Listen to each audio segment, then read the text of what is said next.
Every time I work on a rocket launch, I get chills. During the countdown, I hold my breath.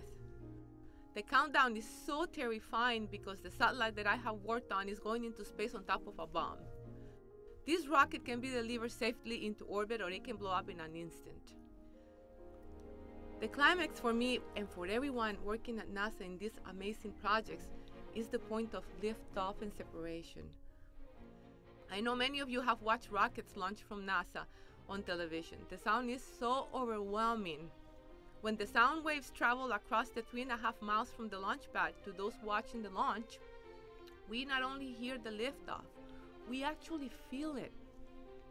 It is so amazing. We are completely engulfed in that noise, and the sound is just incredible. It is thrilling to realize that this rocket with a satellite that I have helped build is heading at 17,600 miles per hour into space. And guess what? I just finished launching a satellite to Mars. It is just incredible that a little piece of me and a little piece of Costa Rica has traveled to Mars, is now orbiting the red planet. We need to understand the processes that contributed to Mars becoming the dry and arid planet that it is today. And we want to understand, with all the issues that we have with the climate change, if any of those processes are occurring here on Earth. We really want to understand what happened so we can prevent all of that from happening on Earth later on. I am also so amazed at how far I have traveled to get where I am today. I marvel at my own journey and how I came to help probe the mysteries of outer space. Michelangelo once said, "The greatest danger for most of us is not that our aim is too high and we miss it, but that it is too low and we actually reach it."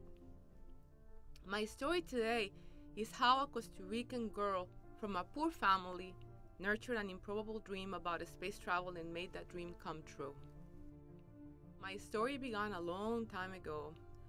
My first years were very full of mistreatment and pain. My mother was forced to take 2 jobs, sometimes 3, just to make ends meet. My mother worked most of the time. Sometimes she would come home in between jobs just to sleep a few hours and then have to turn around and go back to work.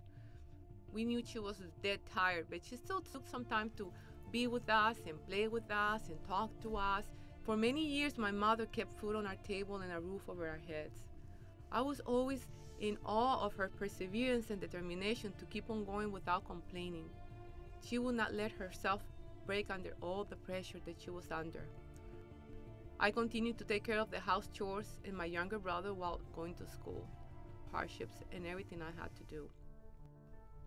During my elementary school years, I had a very compassionate teacher. Her name is Leda Espinosa de Valverde.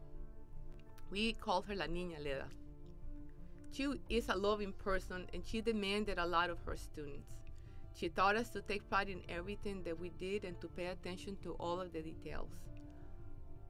Our libros de vida had to be clean, organized, the letters had to be perfect, everything had to be just right. Through La Niña Leda, I learned to take pride in everything I did and to try to do it correctly the first time. Sometimes what I was doing seemed almost impossible. It would have been easy to just listen to my own thoughts, just to give up. Why did I have to study so much? Or how tired I was and go to sleep and not even bother. But I would not let my thinking become my obstacle. I told myself that I had to do better, that I had to take time to study, that I had to do my homework, even if I didn't get much sleep. It was important to me to get good grades. I knew I didn't want the kind of life that I saw wearing my mother down, a dream of escaping the poverty and pain. I wanted to do something different when I grew up. The dream that began taking shape in me became my escape from the only world that I knew. Sometimes we remember exactly where we were and what we were doing during a significant historical event. Well, July 20th, 1969 was one such event for me. I was 7 years old. I wanted to watch the first human walk on the moon. We did not have a television at home, so we went to a neighbor's house. All of the kids were clustered around a small black and white television. There were many people in the room. Some were lying on the floor, while others were standing behind the sofa. We watched in total silence. You could hear a pin drop in that room. We were in awe when we saw an American named Neil Armstrong place his foot on the surface of the moon for the first time. The TV crackled out these words: "One small step for a man, one giant leap for mankind." This really was a giant leap. I walked home that night and looked at the moon so far away, and I knew then that I wanted to be part of that adventure. I would be lying if I said that I knew what NASA was at that moment. However, I knew that I wanted to work in space. I wanted to be able to go to the moon someday. So I remember saying to my mother, "I want to do that someday, Mom." And Mom could have said so many things that would have deterred me at that point. But what she said set in motion my determination to become who I am today. She said, "Sandra, you never know. Just work hard for what you want. The world goes around and around, and you never know what opportunities are going to present themselves, and you have to be ready to get them." The world did go round and round, and our problems continue. During this time, I realized that I had to take ownership of my actions. My success was up to me. It was not my mother's or my teacher's responsibility to make me succeed. It was my responsibility. I saw how hard my mother worked just to survive, and I tried to learn by her experiences. That became my goal, not to repeat history, and of course to go to the moon. When I was 12 years old, we lost our house, and we started moving from place to place. Mom would rent a room here and there, but we had to move frequently. I was determined to graduate from high school and to go to college. I tried to always find people who would elevate me and not to get it with the wrong crowds, and allow me to take all these baby steps that I needed towards my very lofty goal to go to the moon someday. I wanted to do things differently. I was always remembering in the back of my head what my mother used to tell me: do not repeat history. So I wanted to do things very, very differently. I talked to my teachers and other people who would give me good advice and ideas. I tried to recognize all the bad ideas and separate myself from all of those people who've always tried to give you bad advice. I continued to nurture the dream of space travel in my mind and in my heart, and it was still pulling me forward. One of my intermediate goals was to become an electrical engineer. When I was accepted at the University of Costa Rica, the counselor said that I could not study electrical engineering because I was a woman. He recommended that I studied industrial engineering instead because that was the ladylike engineering. I spent 3.5 years studying industrial engineering at the University of Costa Rica. Well, I definitely admit that at that point in my life, I underestimated my own abilities. I knew that I was capable, but I didn't feel like I was assertive enough. It did not cross my mind to assert myself and insisted that I really wanted to study electrical engineering rather than industrial. I decided to change majors. I figured at that point it wouldn't hurt. I finally decided to study what I've always wanted to study, which was electrical engineering. I became a transfer student, and out of the many credits that I had at the University of Costa Rica, only 31 were recognized. So I had to start pretty much all over again. There were many, many challenges in front of me still. I spoke almost no English. I only had the English that I knew from high school. So it was very hard for me. It took me 3.5 more years to get my degrees. At that point, I was on the 7-year plan to graduation. I finally graduated with a double major in electrical engineering and physics. After graduation, I went to a job fair, which led to an interview. I never forget being offered the job on the spot.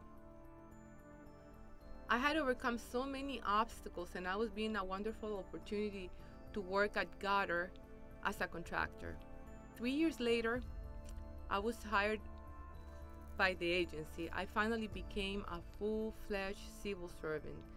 And the reason this happened was because during my 3 years as a contractor, I worked on many optical systems, working with scientists hand by hand, and I was noticed. And when I put the resume to become a civil servant, they gave me the job. And I was so happy that finally, after all of the years and after all of the challenges, I finally became a NASA employee. I have been working for NASA now for 23 and a half years as a full-fledged civil servant. Working at NASA has enabled me to design and test hardware, work side by side with talented scientists, and design new missions for space exploration. I work with so many amazing people who think of things nobody has ever done before, and they inspire me so much every day. Our work isn't easy, it's very hard, and I really love it.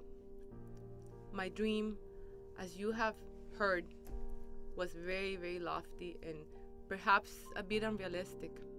My path was very difficult, and at any moment I could have given up. But I made a conscious choice to move towards a different life for myself. I made deliberate decisions that put me in unfamiliar situations. Many of the experiences I sought out were not only new, but they were very scary. I didn't know if I would achieve my goal, but I didn't allow myself to be overcome by doubts of negative thinking. I was very determined to change my behavior so I didn't have to repeat the past and repeat history. So continue to bring new thoughts, ideas, and perceptions into your life, and get to know different people with different perspectives, different occupations, cultures, religion. The bottom line is that with perseverance and staying true to my dream in life, I was able to achieve what many people thought I should not even consider. Life is never easy, but the circumstances of your birth should not dictate the kind of person that you can become. You have control of your destiny. So set lofty goals with intermediate goals along the way. While you may never achieve your lofty goal, in an effort to reach it, you will always go very far. If you reach far enough, you may yet accomplish your dreams. When I was 7 years old, I wanted to go to the moon. Look where I am today. I have landed among the stars.